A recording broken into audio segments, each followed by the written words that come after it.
Romans 15 today. I don't see why we wouldn't, but you never know. So go to Romans 15. We are in verse 22 through 23.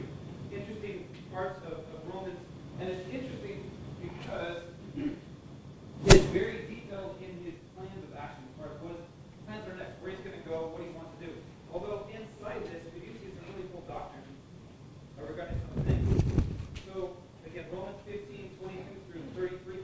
We left off last week, verse 14 through 22.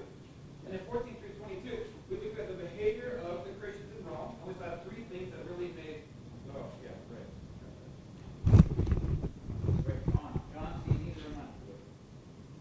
Testing. There we go. Okay, we're good now. So last week, when we were in Romans 15, verse 14 through 21, we saw the behaviors of the Christians. And we saw three behaviors or attributes that really made Paul confident in their salvation, confident they're doing well. And we can be confident in other people's salvation. We can't know for sure, but we can be confident in their salvation. I can know for sure if I'm saved, but I can't know for sure if you're saved. I can just be confident by the way you act and the way that you talk. I can have a confidence or a lack of confidence by your behavior. So then, that was verse 14. And then in verse 15 through 21, we looked at 12 attributes of Paul that he himself exhibited, and we talked about how we should exhibit those too. And I think we all kind of came to the conclusion that a couple of them were so admirable. Look at verse 18. I really liked verse 18. He says, "For I dare not speak of anything that is Christ not accomplished in and through me, in word or in deed, to make the Gentiles obedient, in mighty signs and wonders by the power of the Spirit of God, so that from Jerusalem all around to Illyricum, I have fully preached the gospel. I've made it my aim to preach the gospel, not where Christ was named, lest I should build on another man's foundation." So he's saying that everything he does is for Jesus, and what a great example that would be for us as Christians. Everything we say, everything we do is for Christ. Why talk about anything that's not related to Jesus? I mean, after a while, it just kind of gets boring anyway. I can't talk about worldly stuff for so long. After a while, I want to change the subject. I love it when Christians only want to talk about Jesus. They want to talk about who Jesus is, what Jesus is doing in their life, and Paul says that. And again, I love verse really 17, 18. "Therefore, I have reason to glory in Christ Jesus, the things that pertain to God. I dare not speak of anything that Christ has not accomplished in and through me." Why would we? Why would we want to point the glory to ourselves? Why would we want to point other people to look at us?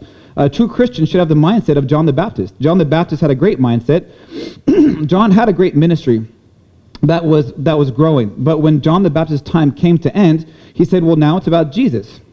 And since it's about Jesus, I must decrease and he must increase. And for us as Christians, that should be the mindset as well. I must decrease and he must increase. I don't want people to talk about me. I like them to talk maybe about Jesus is doing in and through me.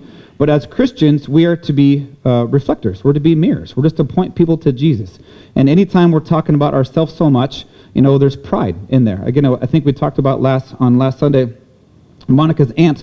And if you use the word I too many times, she starts just counting the I's when it's all about you. Because really, as a Christian, it shouldn't be about me. It shouldn't be about you. It should be about Jesus. And I think that would be reflected in the way that we talked. So Paul had this healthy mindset. Not only do you have that healthy mindset, again, he went and preached Jesus where Jesus was not being preached. So if he found an area that did not have Christ taught or there was a teaching or a church, he'd want to go there and make sure that they knew Jesus. And because of this, it hindered him from getting to some places he wanted to go. So as you pick up in verse 22, look what verse 22 says. It says, "For this reason, I also have been much hindered from coming to you." Who is the you? Who's he writing this to? The church in Rome. And Paul wanted to go to Rome. That's a laudable thing. I think that's good. He wanted to go to Rome. But what was preventing him from going to Rome, as he says in verse 22, "For this reason, I've been much hindered from coming to you." What was the reason? Well, we just go back to what we studied last week. He's been preaching the gospel. Everywhere he finds a new city that doesn't know Jesus, he stays there for a little bit. He was a tent maker, which we'll get into actually today, I believe at least, where he did not charge people for the gospel. He preached the gospel free of charge, and he would make his own place to stay. That way he wouldn't be a bother to someone else. And he would go around preaching the gospel. If we had a map today, man, today would have been the day. I know we ordered one, so when's it coming here? June? Friday. Pastor Bob ordered a really cool map. Today will be great because really we're going over 3 main locations today. Rome, Spain, and Jerusalem. Because that's how Paul's talking about his next step. He goes, I want to go to you, Rome, but first I got to go to Jerusalem. I got to go to Jerusalem because that church is in dire need. They are struggling. They have heavy persecution. You have Claudius that was there who just kicked out everyone. You have Nero that's on the scene. I mean, it's just a terrible time of persecution in the Church of Rome. And taxation was huge. And if you wanted to be a bright light for Jesus in the church in Rome, I mean, you were really giving it your all. I mean, this is where the term Roman candle comes from, where Nero would light Christians on fire and put them in his palace. And to say the Roman candle would be a Christian burning to death. So, I mean, the persecution was so thick in Rome. So Paul's really, his main reason for his 3rd missionary journey, he had 4 missionary journeys, believe it or not. 3 of them are documented in Acts, but 1 is actually after Acts, and we'll get into that today too. Because Acts ends at Acts 28, when Paul is in jail. But he's in jail for about 2 years, but then after 2 years, he's actually set free, and he continues preaching around Rome, writes 1 Timothy and Titus, not in prison. According to church history, goes to Spain and preaches the gospel, and then comes back to Rome, gets arrested by Nero, and then he writes 2 Timothy right before his head's chopped off. So, yeah, that's the typical history that we have of Paul. So, although Acts ends in Acts 28, that's not the end of the actions of Paul. There's a whole 4th missionary journey that Paul goes on according to history that's not in Acts. So, again, if you read Acts, at the end of Acts 28, he says, I'm in jail. He says, I'm under house arrest. It wasn't like a dungeon, thankfully, but he was in chains, according to Ephesians. He was chained to that house, and he was kept there by a palace guard. But then we see that in Ephesians. But then also in Philippians, Paul says, this has turned out to be a good thing, because as I'm here under house arrest, the whole palace guard is hearing the gospel, and other Christians are starting to get confident because they see me locked up, but they don't see me broken. They see me preaching. They see me sharing the gospel. So in Philippians 1, he says, this has turned out to be good, the fact that I'm in jail. He said, I wanted to go to Rome, not under this duress. My plan was to go to Rome, but I'm here, and I'm under arrest. And he wrote 4 letters under arrest when he finally made it to Rome. The 4 technically 5, but 4 the first time. Do you guys know the first 4 letters Paul wrote when he was in arrest, in house arrest in Rome? What are they, if you remember? Ephesians, that Paul wrote when he was in jail for those 2 years in Rome. He wrote 4. Ephesians, Philippians, Colossians, and Philemon. And that was during his 2-year house arrest in Rome. And then he got free, which is great. So he got free for about 2 to 3 years. And he's like, well, I guess I'll go to Spain now. So he actually does make it to Spain and then comes back to Rome. And Nero says, and then Nero, Emperor Nero, Nero was crazy wicked. And a lot of people think that the Antichrist, at least one of the main figures of the Antichrist was fulfilled in Nero. And you could actually tally up his name in Hebrew and get 666. Because just like our alphabet, there's a number to it. Like A would be 1, and B would be 2, and C would be 3. Well, in Hebrew, they have that as well. I forget the moment what it's called. It's alphanumeric coding is what it is, alphanumeric coding, but there's a name in Hebrew. So if you were to tally up the word Nero, Emperor Nero, you would actually get 666. So a lot of people point to Nero being, one of the main figures of the Antichrist, and he was. So again, we're going to learn 3, let's go with blue. We're going to learn 3 main, so what do you have, Romans 15, what was it, verse 22 through 33? 22 through 33. And we're going to learn about his desires to go to Rome. That's going to be section 1. And then we're going to learn about his desires to go to Spain. And he does. Just none of these turn out the way he thought it would. And then we're going to have a longer discussion on Jerusalem. These are the 3 main cities he's going to be talking about. So the title of the message, I put unexpected. And the reason I put unexpected was because he did go to Rome, not the way he expected. He went to Spain 4 years later after being in prison, not the way he expected. And he goes to Jerusalem, and it ends maybe not the way he was expected, but definitely the way he was warned in Acts. He was warned every city he went to, there were churches, and he'd stay there. And then in church, there would be people who had the gift of prophecy, and they would speak over Paul. And every city they went to, we'll see this in Acts, every city he went to, everyone told him, Paul, don't go to Jerusalem. If you go to Jerusalem, just know what's in for you, because you're going to be arrested, you're going to be bound, you're going to be beaten, you're going to be thrown in prison. And he goes, but I got to go. I got to go because they need me, because I love them. We're brothers, and this church is hurting big time. And he goes, I got to go back to Judea. Judea and Jerusalem are somewhat synonymous. Judea would be like the county title, and then Jerusalem would be like the city. So you could say, I got to go to Riverside, or I got to go to Lake Elsinore. Well, they're both the same. Lake Elsinore is in Riverside. So he said, I got to go to Judea. And then you see in Corinthians, he says, let's get his whole third missionary journey, he's collecting on this third missionary journey, he's collecting an offering for the church in Jerusalem. Because again, they're suffering big time. They got the worst persecution. This is where it all started. Jesus died and rose, and you have Claudius, and you have Vespasian. If you guys study Vespasian, oh my gosh, that was a wicked guy. You have Nero. So if you study, one thing I like about the Bible is there's a lot of history. So if you like history, you're going to really like the Bible.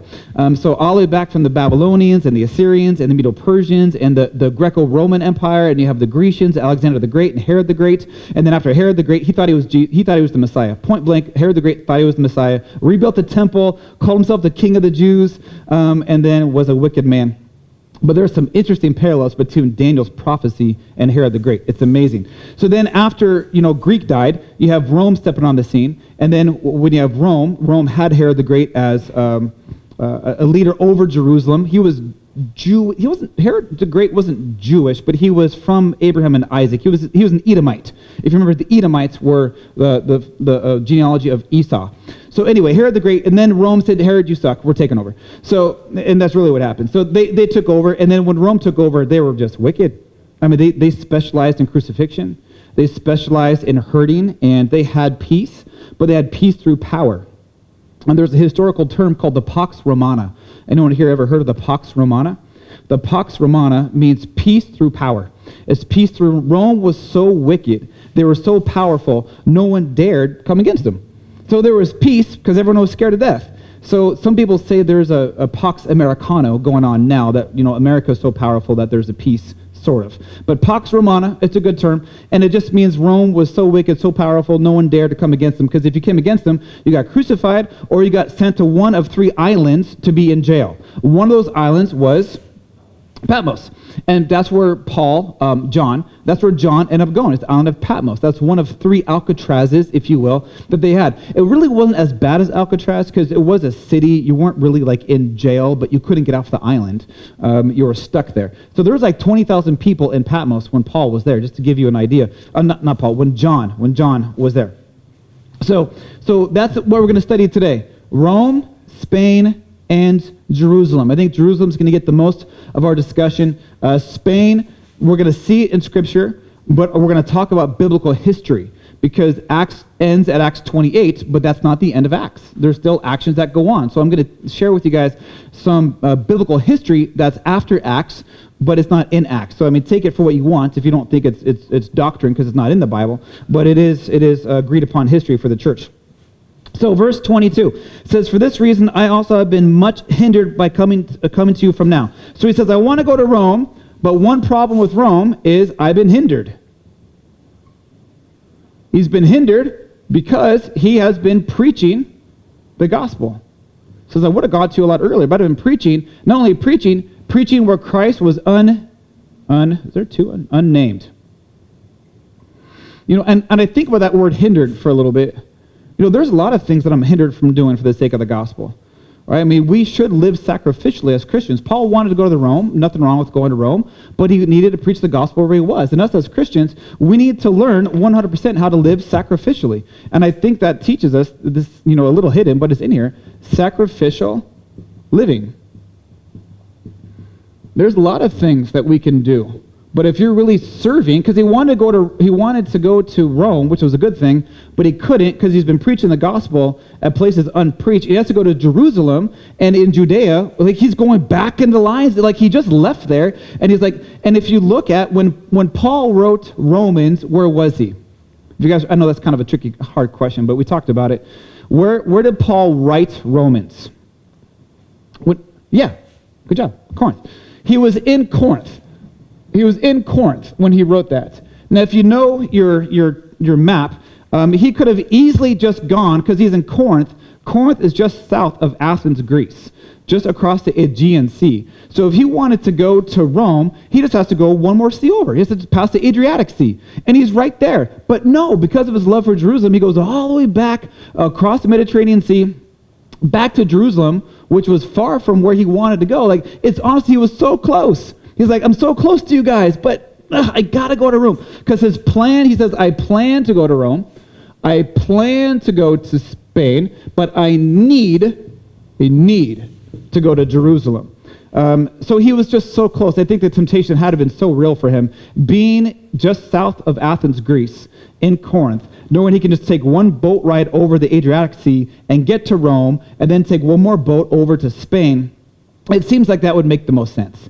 But he says, no, I got to go. I got to go to Jerusalem. That church is hurting. They need prayer. They need comfort. They need exhortation. They need support. They need finances.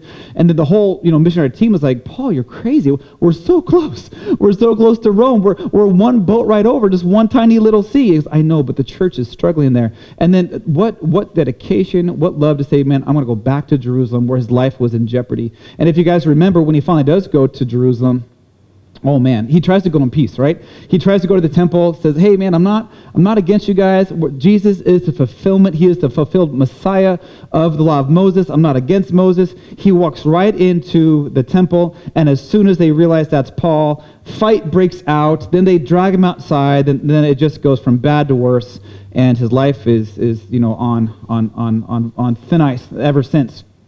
But he wanted to go. So just because you want to do something, again, we're soldiers, Christians. I'm not trying to make it too hard, but I want you guys to know, just because we don't get our way.